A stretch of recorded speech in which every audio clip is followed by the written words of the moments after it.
Well, hello there. I'm just going to go ahead and get started while everyone's filing in. Give everyone a couple minutes. There's always like a little bit of a few stragglers. But hello, hi. Happy Friday, everybody. Or happy Friday, everybody.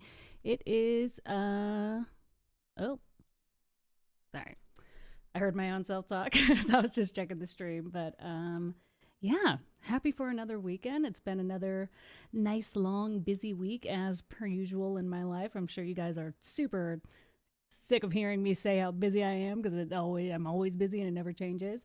But yeah, thanks for tuning in after taking a nice little week off for me to go to New York Comic Con. Sorry, I know I said I was going to do this stream on Wednesday, but here, let's bring it back to being busy. I was busy. So I had to spend some time catching up and getting my life and my shit together before hopping back on here. But yeah, just first and foremost, we're going to do this little stream today. And then we should, I'll be doing a stream on Tuesday as well. I'm not exactly sure what I'll be talking about yet, but we'll cross that bridge when we get there. Yes, so hi. Hello everyone. How is everyone doing today? Seeing some of the usuals, the OGs in the chat. What's up, everybody?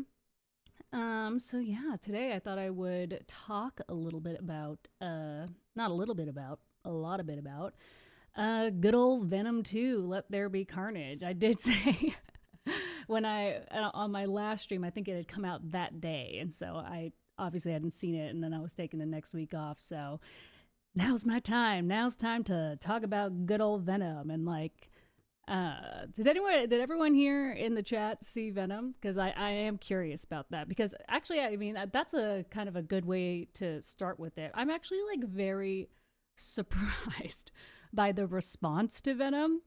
It's a little peculiar to me because I feel like it's like doing really well despite being like a pretty average movie.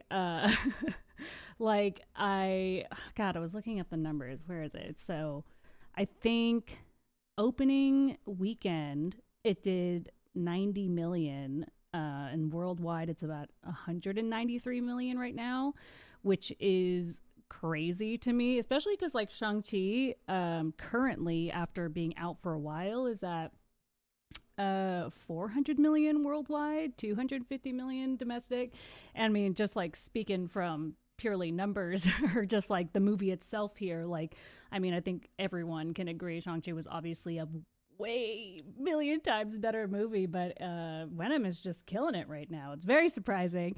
I also was very surprised by like the critical reception of it. Like, I heard Josh talk about it a little bit on his streams, and I was like, that is a really good point because I think it's at a 60% on Rotten Tomatoes, which I think is really just really funny to me because like the first movie has a 34% on Rotten Tomatoes, and they're not that much different, you guys. Like I gotta say, like there was nothing really about the second movie that stood out as making it better than the first Venom movie. So I'm it is a little funny to see those numbers out there. I actually, you know what, if I really think about it, I think I liked the first one better. Did I? It's been such a long time since I've seen that movie. I don't even know. So let me see. How many people did it? Wow, okay. A lot of you haven't seen it. Actually, most of you in the chat haven't seen it. That's very interesting. But seems like the world is seeing it. So you guys are really missing out. You're really not hopping on the trend. Um oh, it only came out in the UK yesterday. So you're out of here because of the spoilers. Okay, well, check in after you see it. Although, I mean, even with spoilers, I don't really think it's just like not a movie that like even if you had spoilers, you'd be like, oh shit, it ruined it. Because it's not like really a movie of substance. It's a movie for a good time. So it's like I don't really think there's like a plot twist at like any point that will like shock or surprise you. So I don't know. To me personally, it felt like everything you could know about the movie was like in the trailers. So you can kind of make from it what you will. Is it long or yeah? That's true. I don't know. Yeah, yeah, someone, Striker X24 was just saying not as many people know about Shang-Chi as they know about Venom, which is true, which is fair. But the internet and the modern world is weird. Like, word of mouth is very strong. And if people like shit, they'll show up.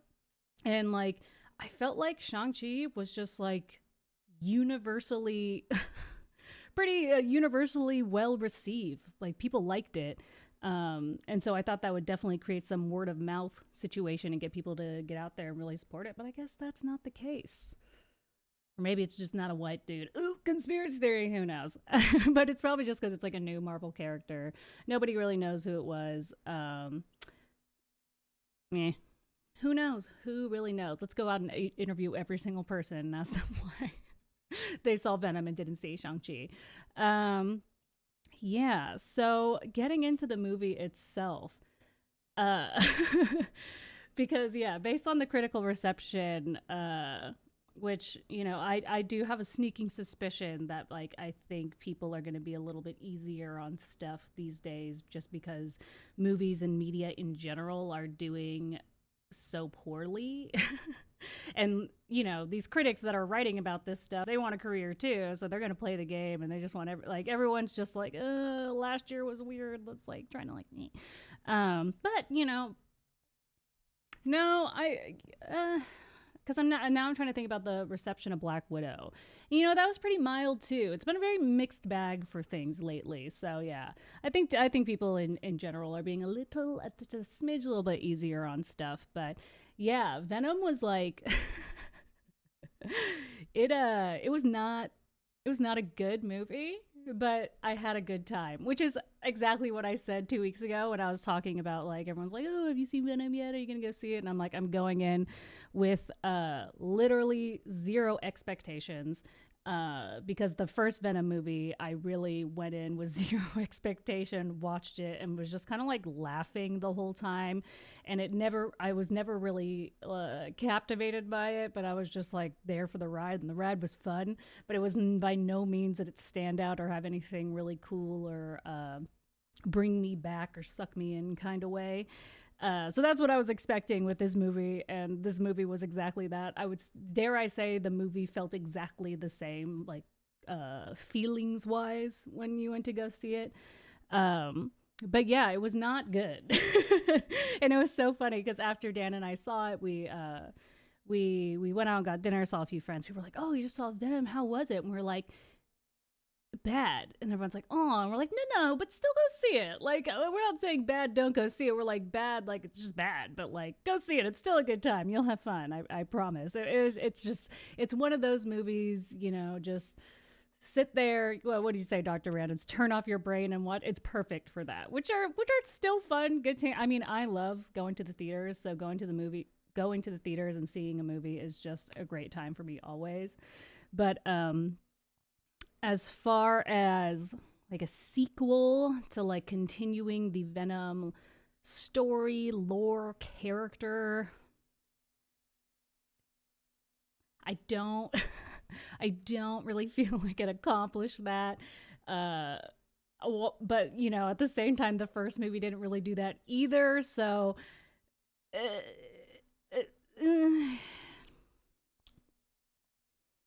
yeah, I don't really understand. I didn't really understand the point of the second Venom movie, but there were elements of it that I still laughed out loud at and still really enjoyed. Like, I enjoyed some of the action seasons.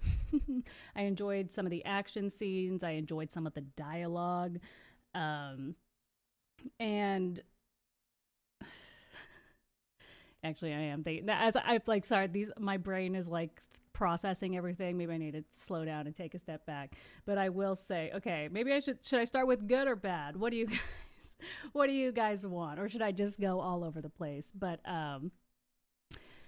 yeah, starting, I guess, you know what? I'm just gonna start with the bad, or from the beginning. First and foremost, when I say that I didn't really know what it was trying to do, even from the very beginning of the movie, it was like unclear what the plot and the purpose of both Venom and Eddie Brock, and it's just everyone there, what their goal and what they were trying to achieve. Like, I didn't really get what Cletus Cassidy, like, I didn't get what his deal was really until kind of into the second act. It just felt very shock value, mustache twirl, kind of like he campy stuff, which was fine. But I just didn't really get the point of the movie. I was like, okay, so this is a movie more for like the laughs and enjoyments and the action. But then even that felt the pacing was super weird. Okay, yeah, that's what there's a lot about this movie that just doesn't flow because the pacing itself and the plot itself were super weird. It was really scattered. It felt very cut together. It felt very short. It felt very thrown together. And it's so funny because like at a certain point it felt short and long at the same time, because I do remember it was the kind of movie where at one point I did pick up my phone. I was like, god damn, how much of this movie is left? Like, let's get to the point here. And then I realized that there wasn't much left. And even before we went to go see the movie, oh, Kevin Wood, thank you so much for the super chat. I will read that a little bit later at the end. Before we even went to go see the movie, because we're like, oh, should we go out to dinner afterwards? And then I was like, I was like, oh, it's only like an hour and 20 minutes. Like, it's a pretty short movie. Okay, that already tells me kind of what this movie is going to be. But it felt very weirdly put together, or that it had been edited weird. I don't know. It just didn't feel like a flowing, fluid movie. So there's that. And then, so when it came to like the dialogue and the fun, punchy parts, punchy meaning like the charisma character punchy parts, like Eddie Brock and the Venom banter and his relationship with what's-her-fuck, Michelle Williams with the weird bangs, all that jazz.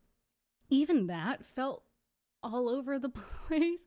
Like, none of it really had any kind of progressive plan towards the actual characters' plural development, and was more just kind of one-liners, and the one-liners were not that good. So I don't know. I was just confused. There are definitely one-liners where I was like, ha, when I was watching the movie and laughing, and it was still fun.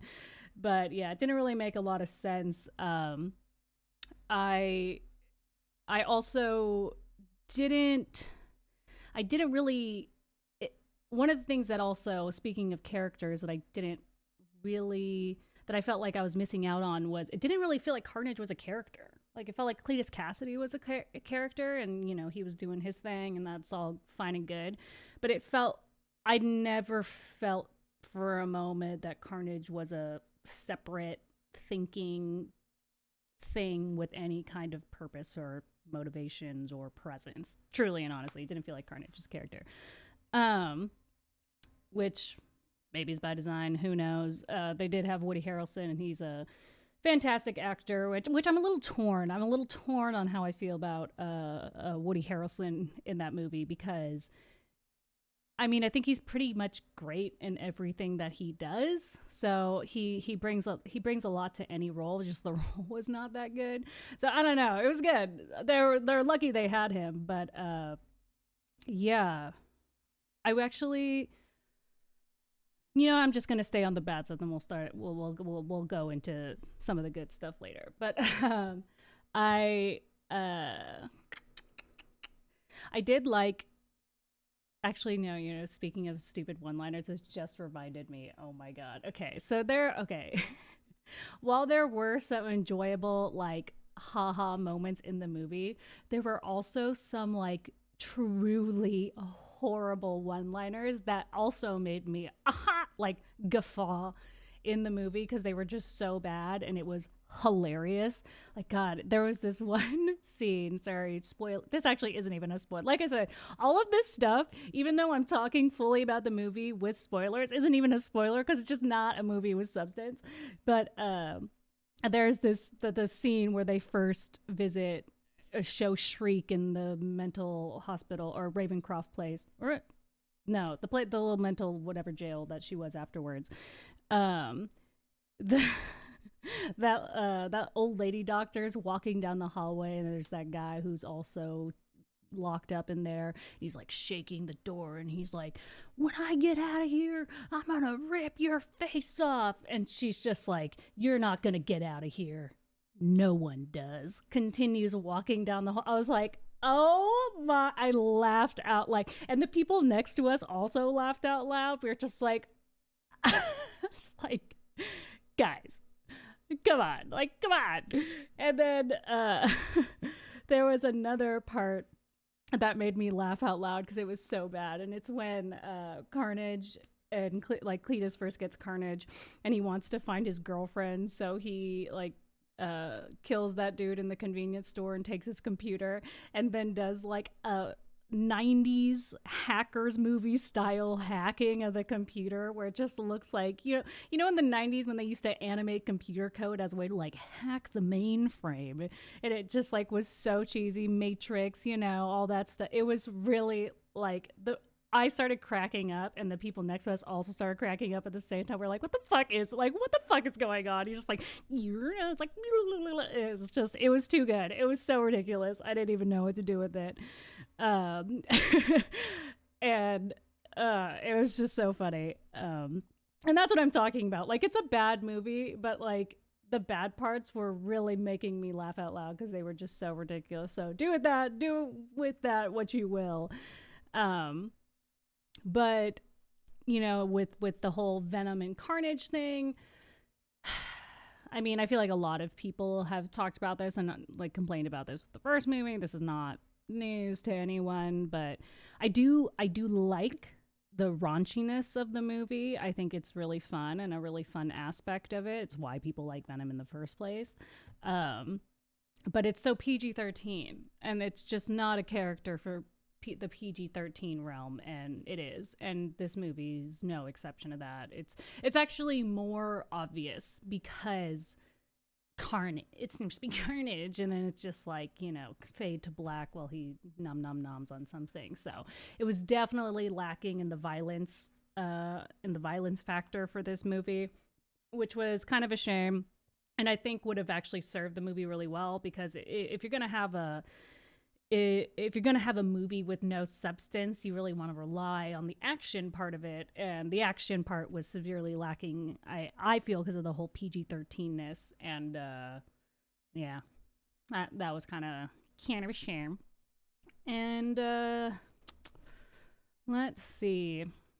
All right, yeah, and then I guess we can kind of transition from what actually I honestly haven't even been making this is not a linear review. Are any of my reviews linear? I don't think so.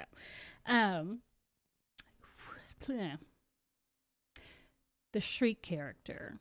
There we go. The Shriek character I actually liked. I was actually into it. I thought that was another part that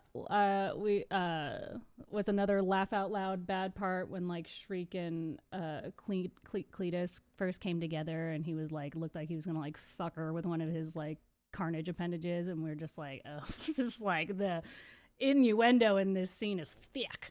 It is thick with that sexual. It was just so. I thought it was hilarious and also funny and great that he was just like had all these like weird appendages, and she was like, "It's so fucking hot," and they were breaking it out. I was like, I mean, I wish we could just see them fuck right now. That would really take this movie to a place that I would enjoy, but I guess not. Whatever. Keep thinking. Whatever. It gets enough of the pervs out there, but I actually really thought that she was like an interesting character. I liked her look. I liked her powers. I liked, the whole package, but I do feel like she was super underutilized, like just kind of like Carnage. She wasn't a real character. Not really. She was kind of there, but it was very peripheral. So I do feel like she was an underutilized aspect of the movie because, when they first introduced her, she, with her little shrieking power, you're like, oh shit, it's gonna be super fun. We're gonna see some really cool, crazy shit. Maybe she'll kill him. Maybe she'll like do some, like, I was just expecting them to utilize a lot more creative uses of her powers versus the symbiotes. And they did it like twice in a very like predictable, basic way. And I really, I thought that was lacking. I mean, well, I wouldn't say it was basic. Like, I do like that when she was like shrieking and And then it created like this split with like Cletus and Carnage, and then Carnage is like pissed, and then he's like, don't hurt her. And I really liked that. I liked that. So I did like that, and I wanted more of that. And we didn't really get it, and then she's just like dead, and I was like, oh, okay. I feel like we could have had more fun with her, but that's fine.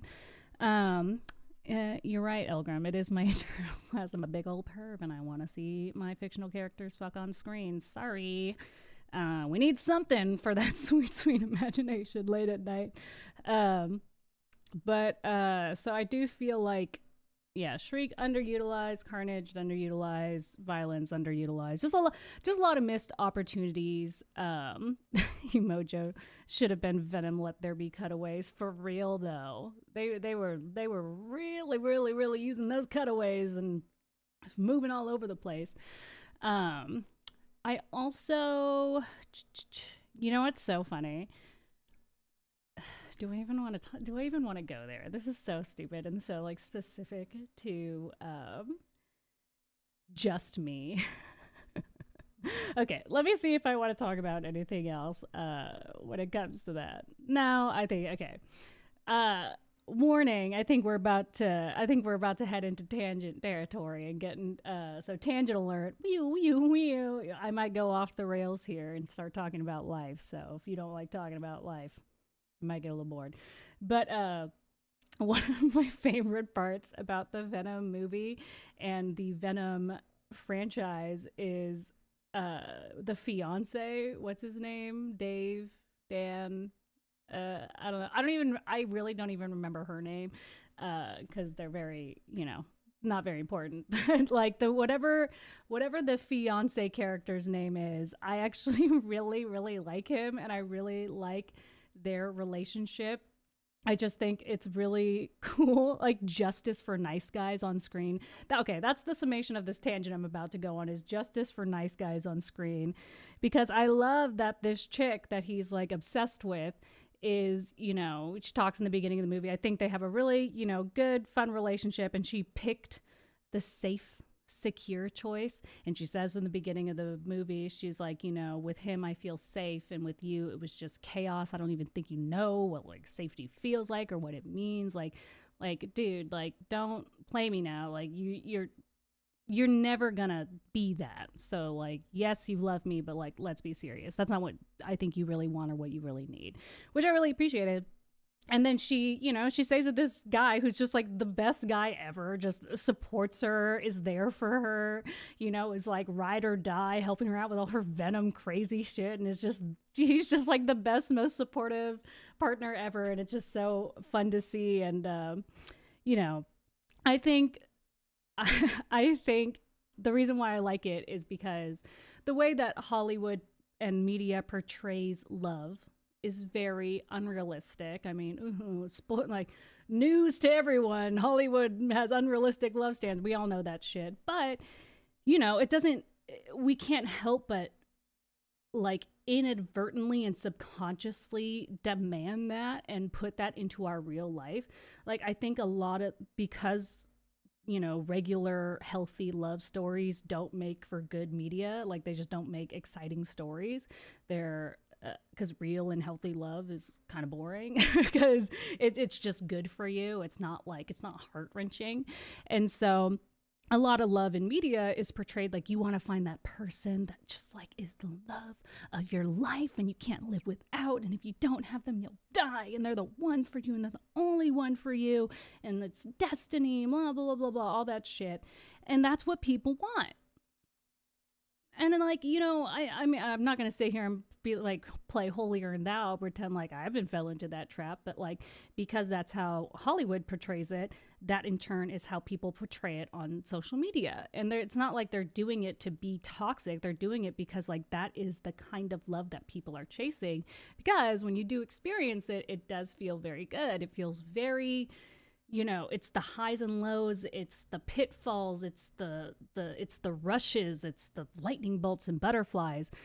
But at the same time, it is those kind of relationships that really activate your addictive tendencies, where you are just pining over someone and obsessed with them and you just like need to have them, and you're more you're more obsessed with the conquest of keeping this person as opposed to like the value that they're really bringing your life is just, I think, really holding a lot of people back from being in really good, fulfilling, happy relationships that are actually good for them, you know? And I think that's just like a product of media and just making, you know, nice guys and all, like, okay, so Striker, you said like he's like that guy is a bit of a cuck.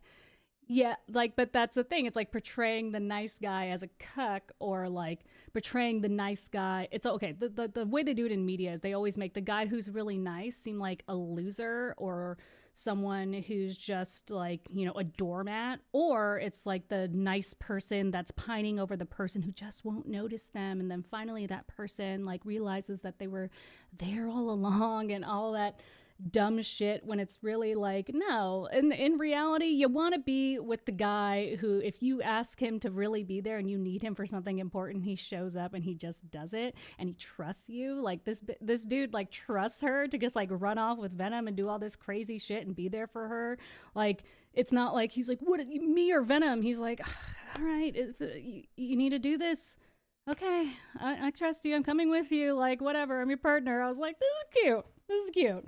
I like justice for nice guys in media is what I'm trying to say, because I don't know. I see all of this, so many friends of mine in the stupidest relationships in the world, just, you know, pining over people for all the wrong reasons, when the relationship itself does not add the value in your life that it really should. Because your partner, while it may feel boring, should like make you feel good, make you feel secure, make you a better person, and just improve your life all around, instead of you doing all these mental gymnastics to try to find a way for them to you to fit in their life, or vice versa, whatever. But that was my tangent. And that's what that made me think of when I saw Venom. It's just like, I like this Beyonce guy. I would be so pissed if at some point in the Venom franchise they got rid of him and then like Venom got the girl back. I'd be fucking pissed. I hope they get married and they're like his weird friends forever. Like, you know, the one that got away, but she's with the guy that she's supposed to be with. I really hope they stay together. So yeah, weird Venom tangent rant about relationships. It's my favorite part about the movie. But yeah, I think that's all I gotta say on that front. But hey, man, speaking of that like weird rant, that's something I think I want to start leaning into a little bit more on this channel, is talking about good old fashioned life.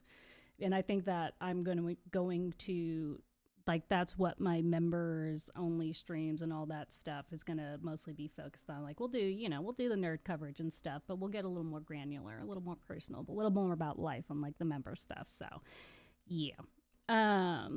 And finishing up my Carnage thought. Oh, you know what? Actually, the finishing up the Carnage thoughts is Brand's talking into like leading into Spider-Man. Because, whoa, you guys, Spider-Man news. That was great. I would say, sorry, like huge spoiler alert. Is anyone gonna like shit their pants if I spoil the end credit scene? Because I mean, I gotta talk about it. Like, and it's also been out for so long now. Like, guys, like if you haven't heard about this end credit scene spoiler, like, I mean, come on, what are you, living under a rock? But there is an end credit scene that involves Tom Holland, MCU's Spider-Man, which really took me for a surprise. Like, I was genuinely, and like another thing that I love about seeing things in movies is like the vibe of the crowd when you're watching it. Like, hold on, burp. Like when we were watching Venom, and I was telling you about all the times when we were just like laughing at the ridiculous stuff, and a bunch of people around us were equally like head in hands laughing, but still being like, yeah, the good parts is just so much fun. And when that Spider-Man end credit scene came up, everyone was like, like audible, like clutching of pearls in the audience. It was so funny. And it was just, it was a very, it made the bad movie worth it, in my opinion. That end credit scene made the bad movie worth it for the insinuation of what's to come. Because, I mean, you know, they start talking about multiversal shit, and I was like, oh, here we go. That's the key word, multiverse. It's like once they drop that word, then you know, you're like, okay, yeah, just talking about the multiverse these days. Everyone just can't stay away from those quantum physics. They gotta dip their toe. And so, when they started dropping that multiverse stuff, I was like, ooh, I think I know where this is going, but maybe Sony's just like, give me some of that multiverse pie. But then when the Spider-Man thing dropped, and then you see Spider-Man on the TV screen, I was like, oh shit, it's happening, you guys. The consolidation, the meeting of conglomerates is conglomerizing. It's finally happening. Sony and Marvel finally kissed and made up, and they're gonna be friends, and we're all gonna play in the same kiddie pool, and I'm here for it. I was so excited. I mean, I don't necessarily think that it means that Venom is going to be showing up in some large capacity anytime soon. Like, I don't really know exactly what they're going to do with him in that regard, but I do think what they're insinuating is that it's all under the same umbrella now, and that we're all going to play and have fun and, you know, take advantage of the expansive MCU for the first time. And I'm so excited. And obviously, I mean, the minute they did that, like, everyone looks around and they're like, Spider-Man's going to show up. Spider-Man's going to show up in the new movie, which I wish they would just fucking say already. God, look at me, I'm sounding like Josh, but it's just like, come on. Like, I felt like that really, really solidified that we're about to see Andrew and Toby show up real soon, and I wish they would. I definitely have fallen for some traps on YouTube and Twitter where they're like, Spider-Man leak, and I just like look at it, I'm like, oh, it's confirmed, and then you realize it's not real. I'm just like, how many times am I gonna get played right now? Like, just tell us, dude, just tell us, come on. But hopefully when the new trailer comes out, I think in a month, right? It's going to come out in a month. They'll finally just, you know, stop blue balling us and go all the way. But that was super, super exciting. Also, some super chats. Oh, thank you, guys. Mike Porter. Oh, hey, dude. Thank you for making the live stream. Thank you for the super chat. So, same with you, Christy123. I appreciate it. Definitely helps. Definitely need some money right now, so I do appreciate any little bit that helps. But yeah, no, the Spider-Man hype has been super, super real. And I feel like I'm just stalking an ex on Instagram, you know, just like looking for any kind of sign, you know, that will just like tell me what they're doing, tell me what they're up to, like just like trying to get just like one morsel of information. But that was super, super fun. I'm really excited for it. I don't know if I really if Venom is like the person I'm gonna, you know, want to prioritize for this melding of companies. I kind of have mixed feelings about it. I was very excited to see because of the notion that I feel like Sony and Marvel have finally kissed and made up, but it did make me think. I was like, oh, is that why this movie was so short, so cleaned up, so PG-13? Is because Marvel came in and was just like, you're under this big cute little Disneyland umbrella now, so gotta play nice, gotta play for the families, you can't get too weird, don't go too far out. So that definitely made me feel like some things were left on the cutting room floor because they're all under the big Disney blanket. So that kind of sucks. So I don't know how I feel about that. I'm more excited just because I want them to stop fighting, you know? I don't want the parents to get divorced. Like, I just want everyone to work out, you know? We can share custody, whatever it is. But just happy to the squabbling to end. We'll see. Here's hoping. But I feel like that's a pretty big thing to drop, you know, if they weren't being serious about it. So, anyways, who knows? Um, what else did I want to talk about today? What time is it? 5:39. We're getting pretty good. Maybe I'll start wrapping up soon, go into a little bit of Q&A in a little bit. Oh yeah, the one thing I wanted to talk about as well. No whiskey today, just water. Don't feel like drinking.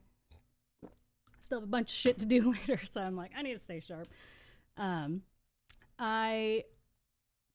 Oh yeah, the new Hawkeye trailer came out, which again, like I said last time, I am still like excited for the show just because I like the characters and the actors and all that stuff. But I feel like it kind of rubbed me the wrong way because, like I said, I don't really like the Christmas marketing. I think it's like, I just don't like it. Something about it is just like kind of irking me. And then it was like new trailer and there was like one new scene and like just amped up the Christmas marketing. And I was like, is this it made me less excited for the show. I'm not gonna lie. Like I'm starting to have some reservations of what this show is gonna be like if they're leading into this like Christmas ding ding ling ding ding kind of like I just don't know. I'm getting less excited for Hawkeye by the moment, but yeah, we'll see. That's really my feelings on it. It was a nothing trailer, so I have nothing feelings on it. So big surprise. Let's see, Striker. Okay, you know what? I'm gonna go into Q&A now. Strike, I'll read yours in a sec. I know Kevin had something to say. He said Venom is wonderful. If you Kevin Wood, are we related? If you want to listen to Tom Hardy do farty Muppet voices for 2 hours. Yeah, I felt the banter between Venom, like their whole thing was really cheesy, but not in a good way. No, I don't know. I'm torn, you guys. In a good way, but also not in a good way because it was just so ridiculous, but it was also funny. Like I still was laughing at it, but it's just like Venom at the rave. I was like, what? Am I in a simulation? Like what is happening right now? And we were basically laughing throughout that whole scene of Venom at the rave. And like I don't know, it was just a very interesting choice. I thought their whole relationship was an interesting way to take it. Eddie Brock kind of he didn't really seem like a character in this movie either. And then I again laughed out loud when they were doing that final fight scene with Carnage and they're like, they're not working out because they're not in symbiosis, but we are, the planet rings just like coordinating together and going together. I was like, dude, God, I was like, it's a good, like, I get it. That's a good place to take the story. Like, it makes sense, the reason why they need to be in symbiosis for it to be powerful. But just the way it presented, I just couldn't stop laughing. I could not stop laughing. So that's how I feel about that. Striker X24 says, if you like representation, you need to look up Cindy Moon, but by the same spider as Peter, and when they're near each other, they want to mate. Oh, writes down. Are you talking this is some slutty Spider-Man content? Because you are preaching to the choir right now, Cindy Moon. Okay. Well, I'm adding that to my list. Yay! Perp stuff. Thank you, Striker X24. But let me scroll back up. We'll get into some Q&A stuff. I don't know how far up I should go here, but, I'll just start answering stuff, and then if I miss it, just throw it in there again. The movie Hackers is amazing. You can't hack the planet. Some of you guys really like that hacker reference. We got some 90s people in here. Yeah, dude. Well, I mean, come on. Angelina Jolie as her like sexy little edgelord, like let's go. I'm really into Angelina Jolie, mostly because of her face. She's just the most beautiful person I've ever seen in my entire life. I have this like weird painting of her like a demon in my room. She's the best. Love that face. She has spiky hair in that movie or something. I don't know. Classic. It's a classic. Let's see. Yeah, it seems like looking at this chat right now, you no one was really feeling Venom. Okay, so I'm not alone. I'm not, gonna get canceled right now by my own audience with people being like, how dare you not like it? You poser. Like, okay, you guys are in the same boat as me. Dr. Random, Hollywood, ruining healthy relationships for over 100 years. You are correct, man. And yeah, Red Celestial Omega, if you guys like that live chat, well then there's more where that came from in the future. Emojo, any book chat? I would definitely be open to doing some book chats in the members only streams. Faux show. I'm currently, I got to suss it out and see where all the readers are and what we've read and kind of get a buzz on that. I'm currently in a Dune Club right now, Janica 19's Dune Club, so I am on a reading schedule and I'm loving it, having the best time ever. It's my favorite thing on the internet. Multiverse. What happened to you in Daryn's danger room? That is a question that people keep asking me a lot about. I don't know if I want. I might. I'm gonna think. I've been thinking about that. I think I might talk about that on Tuesday. Nothing salacious. It's just life stuff. But I gone back and forth on wanting to talk about that or not, just because do not do well with the whole internet drama and having like a lens magnifying glass put on things. So I'll think about it. I'll go into it briefly on Tuesday. How about that? So Multiverse of Madness, Blank King for that. If you saw Loki, you'll understand. Yeah, you know what? I'm pretty sure that's what they're insinuating with the Venom end credit scene, because the Venom end credit scene shows Jonah Jameson announcing that the Peter Parker's Spider-Man, which is the end of the last Spider-Man movie, Far From Home, No Way Home, Homecoming. Guys, they're too close. So it's that it happened right then. So it's not before Doctor Strange does any of these crazy spells that we see in the No Way Home trailer. So I'm guessing it's a little bit of the Loki variant stuff, a little bit of the Kang stuff, a little bit of the universe timelines breaking, cracking, getting all up in each other's business that lended itself to that, mixed with the symbiote's ability to kind of go through all that. So I think that's what we're really looking at, and which also just makes me happy because now it's just the Wild West. They're like, the universe broke, you guys, so we're just gonna do it all. We're gonna do anything and everything.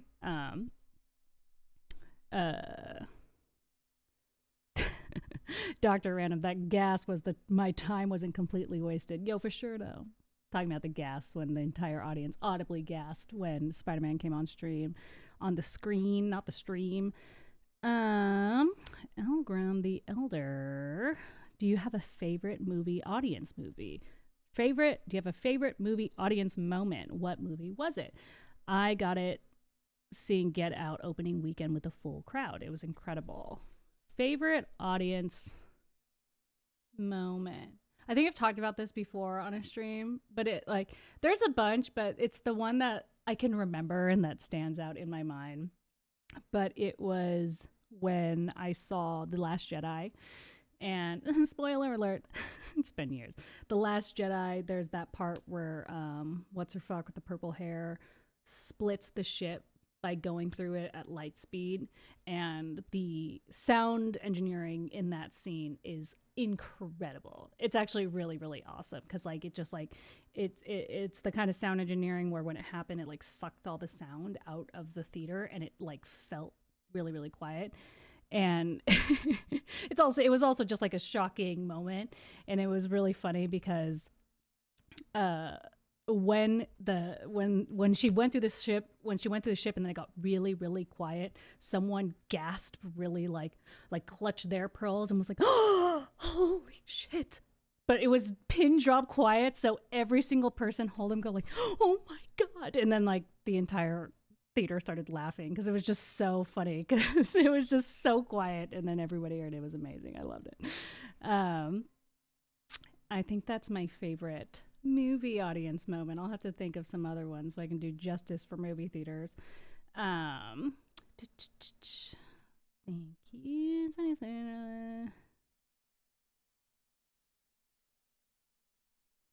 Oh, so Lycon Zero says it's funny that's where your mind went because to me it seems far more likely they're pointing towards Spider-Man's exit from the MCU as the contract is about to be up. Ooh, that is also a possibility. I'm not going to say you're wrong because I don't know. I don't know what's going on with that. I'd be shocked and sad to see Tom Holland and his tenure as Spider-Man. I feel like he really, really loves it and he's really into it. So that would suck. I would not be happy about that, but it is a possibility. Mm, mm, mm, mm.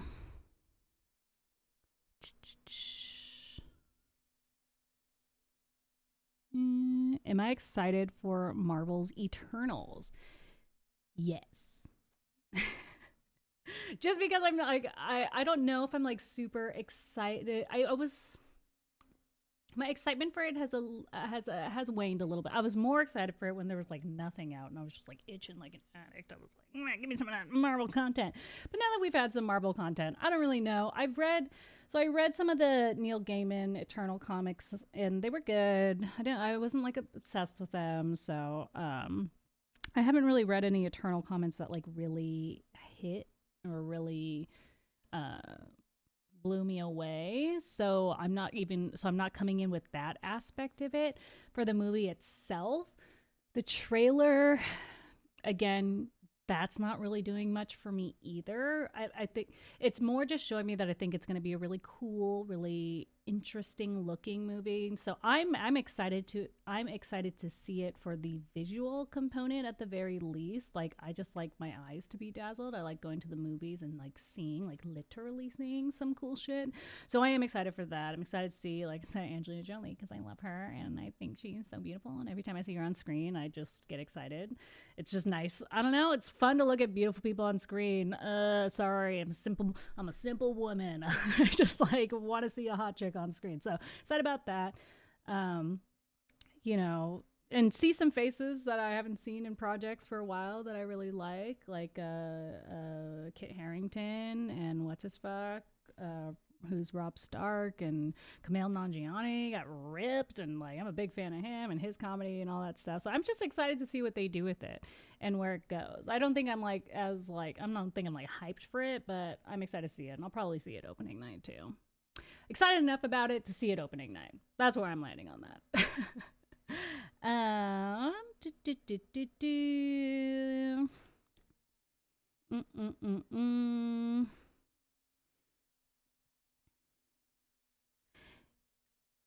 Someone said their audience moment was in Breaking Dawn Part 2 when Carlisle gets beheaded. People screamed and cried. It was hilarious. Dude, I am not gonna lie. I was one of those like crazy Twilight girls in high school. Like I read the books and just got like weirdly into it. Like, went and saw the movie, bought a t-shirt. Like it was exactly what my angsty emo like traumatized childhood heart needed. Like it's what snuck right in there. I was definitely one of those weird Twilight chicks. But we don't talk about that time, except for right now when I just said it again. The Two-Face reveal in Dark Knight. You know what? You just reminded me, Dr. Random, one of the best audience moments for that I actually still remember, even though it was in like 2008, if I'm not mistaken, the flipping of the truck in The Dark Knight.